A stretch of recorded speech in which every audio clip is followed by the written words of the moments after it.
The Blood Angels closest to the Digestion Lake thought that Dante must have ordered an orbital attack when they saw the fire descend from the sky. However, as he approached, what they saw was not a missile, but the shape of a god engulfed in flames. Nyadra-Zatha, the Fiery, he fell from the sky like a meteor. When the Catan shard hit the ruins, he sent a column of molten rock hundreds of meters into the air, and a wave of fire spread throughout the ruins, incinerating everything in its path. Hundreds of armed beasts remained reduced to ashen shadows in that single moment. The Biotitan turned its glowing eyes towards the newcomer and unleashed a withering volley of bioprojectiles. The Catan barely seemed to react as artillery exploded and burned above their sparkling halo of fire. Flesh and fire ravaged the ruins. The astonishing strength of the Biotitan clashed to the will to bend the reality of the Catan. Then, with one last mournful hiss, the Hierophant fell towards the rubble. While he tried to get up, the Catan thrust his hand into it, cooking him from the inside out. The steam began to ooze out of the creature's wounds as the star god made it explode into a fiery, smoky ichor. What is up, guys? It's the Sound Alchemist, and today I'm back to talk about Warhammer 40K. In this one, I'm going to be going over a few instances of awesome lore that is kind of obscure. It's like, you know it's there, but at the same time you kind of have to dig to find these gems amidst a myriad of a bunch of stories throughout the 40K universe. Obviously, you can go through the novels and read awesome excerpts of named characters fighting against insurmountable odds, or you can even page through the tomes of the codices to look for little inklings of awesome lore. But today, just like the passage you saw here that pits a Catan, an ancient star god, going up against these apex predators of the Tyranids, we're going to be looking at some pretty interesting stories that I think are really, really awesome. So for example, this next one is one from the Eisenhorn series that pits humans, space marines, and the Desidans of the Warp against one another. So let's dive right in. I stabbed at him with my mind, just to get his attention, and then exploded his face with a pinpoint bolt. Emperor saved me. He kept coming. I had blown the front of his skull, but he kept coming. Blind, his features a gory mess, he stumbled across the ground towards me, his active mind boring into mine. I fired again, almost panicking myself, and I blew off one of his arms. And still he came. My jacket, hair, and eyelashes caught on fire. My brain was about to explode out of my skull. And that's when a space marine in the colors of the Aurora chapter came at him from behind and shredded him into a pulp with his bolt gun. "Inquisitor," the marine asked me, his voice distorted by his helmet mic, "are you all right?" He helped me up. "What insanity is this?" he rasped. "You have a Vox channel, Marine. Alert Lord Orishni." "Already done, Inquisitor," he cracked back. Behind us, the tractors exploded in mass, flinging fire and debris high into the air. A scalded child ran past us, shrieking in agony. The Marine grabbed the child in his massive arms. This way, and out of danger." "No," I said slowly. Don't. His visor swung at me in confusion. The child cradled in his arms. "Don't what?" he asked. "Look at the brand. The mark, there," I yelled, pointing to the Malleus rune burned into the child's ankle. "The Hammer of Witches, the brand mark of the Psyker." The child looked up at me and grinned. "What mark?" asked the Marine. "What mark are you talking about?" I tried to fight it. Please know that.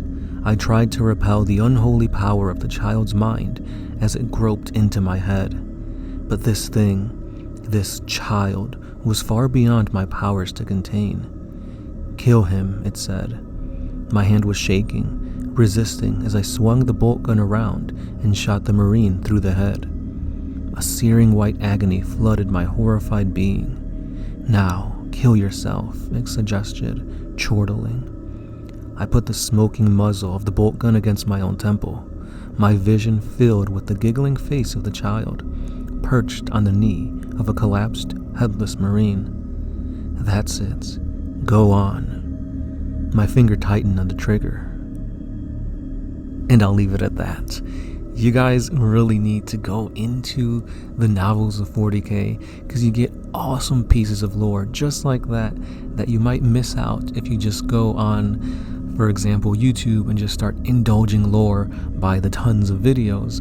And at the same time, if you just read the codices, it doesn't get as personal, as in detailed as you would expect.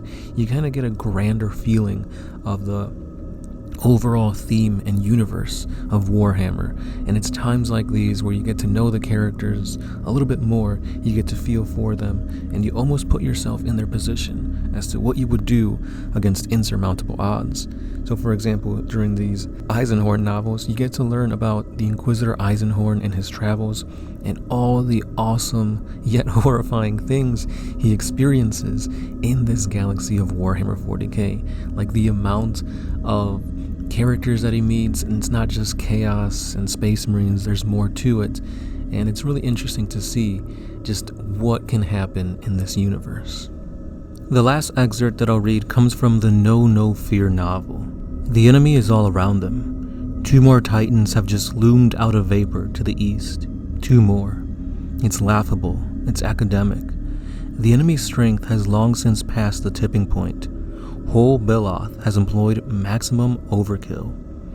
At least Venatus considers they have taken a lot of them down. A lot of them. The word-bearers had to pay dearly to reach the end of this world.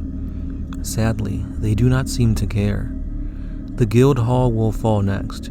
No matter how well armored the bunker in the sub-levels is, they will dig it out, kill Tauren, and smash the data engine. One of the titans opens fire. Another of the titans explodes from the waist up. A giant fireball bellies out from its upper section, consuming it, swirling yellow and white flames into the sky. 300 meters below the guild hall, the bunker trembles. The noise of the terminal war overhead is a dull grumble, a vibration masked by the whir and rattle of the powerful data engine. Tauren, connected in the machine communion by the MIU, frowns. Celaton sees her expression change. The Ultramarine has never experienced such exasperation. He is absent from the fight, useless, destined to do nothing except monitor and report on the silent haptic operations of an inscrutable Mechanicum Magos. "What?" he asks. "What is it?" 2 titans have vectored into the fight, she says quietly, scanning streams of moving data invisible to him. The titans have just appeared, and they are not traitor machines. What? They are loyalist instruments, she says, the Burning Cloud and Cadastrous Killstroke.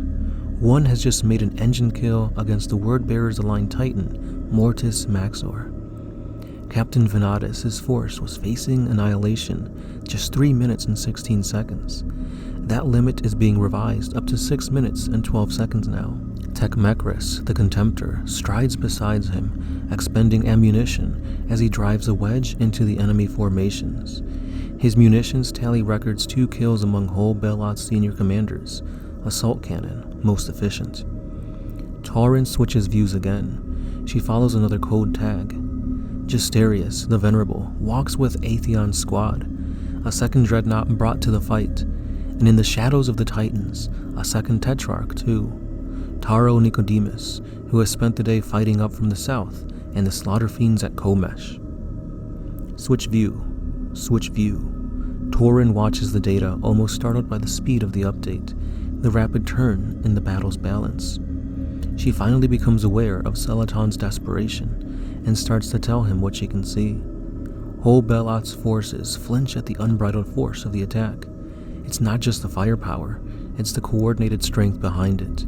The shattered survivors of this unit have not been much to organize with such precision and effect. But in the midst of chaos, confusion, and the world ablaze, they should not have been able to rally and focus around such a strategically specific point. Tauren checks her annihilation projection. It now stands at 47 minutes and 31 seconds. Never mind me, Sergeant, Guilliman rasps. Kill the damn systems.